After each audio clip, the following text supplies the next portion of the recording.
എന്നൊക്കെ വിളിച്ചുകൊണ്ട് പറയുകയാണ്. ഒരു വ്യക്തിയെ കാണിച്ചുകൊണ്ട്, ഒരു മനുഷ്യനെ കാണിച്ചുകൊണ്ട്, അല്ലെങ്കിൽ ഒരു സ്വഹാബിയെ കാണിച്ചുകൊണ്ട് ആ ജിബ്രീൽ അലൈഹിസ്സലാം ഹബീബിനോട് പറയുന്നു, ആ വ്യക്തിയുണ്ടല്ലോ, ആ മനുഷ്യനുണ്ടല്ലോ, ആ മനുഷ്യൻ, ആ സ്വഹാബിയെ ഈ ദുനിയാവിൽ 1 മണിക്കൂർ മാത്രമാണ് ബാക്കിയുണ്ടാവുക, 1 മണിക്കൂർ മാത്രമാണ് ബാക്കിയുണ്ടാവുക എന്ന് ഹബീബ് സല്ലല്ലാഹു അലൈഹി വസല്ലം തങ്ങളോട് സ്വഹാബത്തിനെ കുറിച്ച് ജിബ്രീൽ അലൈഹിസ്സലാം പറഞ്ഞു കൊടുക്കുകയാണ്. എന്നിട്ട് ജിബ്രീൽ അലൈഹിസ്സലാം പറയുന്നു, ഓ ഹബീബേ, ഈ വിഷയം, ഈ വിവരം ആ വ്യക്തിക്ക്, ആ സ്വഹാബിക്ക് നിങ്ങൾ അറിയിക്കണമെന്ന് ജിബ്രീൽ അലൈഹിസ്സലാം ഹബീബ് സല്ലല്ലാഹു അലൈഹി വസല്ലം തങ്ങളോട് പറഞ്ഞു കൊടുത്തപ്പോൾ ഹബീബ് സല്ലല്ലാഹു അലൈഹി വസല്ലം തങ്ങൾ ആ വ്യക്തിയോട്, ആ സ്വഹാബത്തോട് പോയി വിളിച്ചു പറയുകയാണ്, ഓ സ്വഹാബ, ഓ മനുഷ്യ, ഈ ദുനിയാവിൽ ഇനി 1 മണിക്കൂർ മാത്രമാണ് ബാക്കിയുണ്ടാവുക.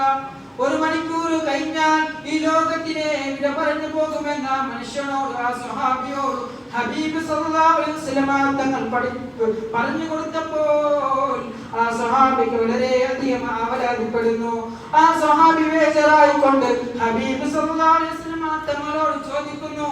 എന്താണ് ചോദിച്ചതെന്ന് അറിയുമോ?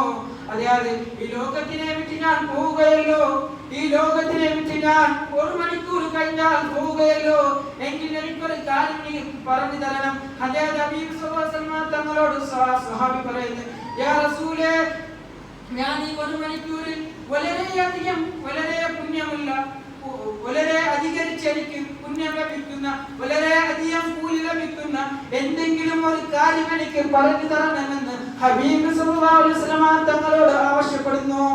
എന്തെങ്കിലും ഒരു അമൽ, എന്തെങ്കിലും ഒരു ഇബാദത്ത് എനിക്ക് പഠിപ്പിച്ചു തരണം, അത് ഞാൻ ചെയ്യാം. 1 മണിക്കൂർ മാത്രമല്ലോ ബാക്കിയുള്ളതെന്ന് ആ സ്വഹാബ നബി സല്ലല്ലാഹു അലൈഹി വസല്ലം തങ്ങളോട് ആവശ്യപ്പെടുമ്പോൾ നബി സല്ലല്ലാഹു അലൈഹി വസല്ലം തങ്ങൾ ആ സ്വഹാബിയോട് പറഞ്ഞത്, നീ ഒരുപാട് നിസ്കരിക്കുക എന്നല്ല, നേരെ മറിച്ച് നീ 1 മണിക്കൂർ മാത്രമല്ല ജീവിക്കുന്നത്, നിന്റെ മുതലെല്ലാം, നിന്റെ സമ്പത്തെല്ലാം നീ ഒഴിവാക്കിയിട്ട് എല്ലാം ദാനധർമ്മം കൊടുക്കുക എന്നല്ല പറഞ്ഞത്.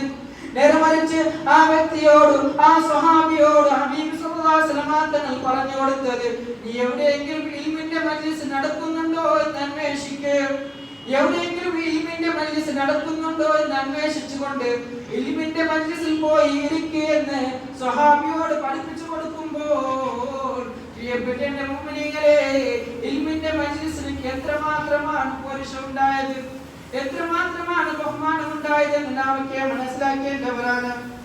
എന്റെ പ്രിയപ്പെട്ട മുഅ്മിനീങ്ങളെ,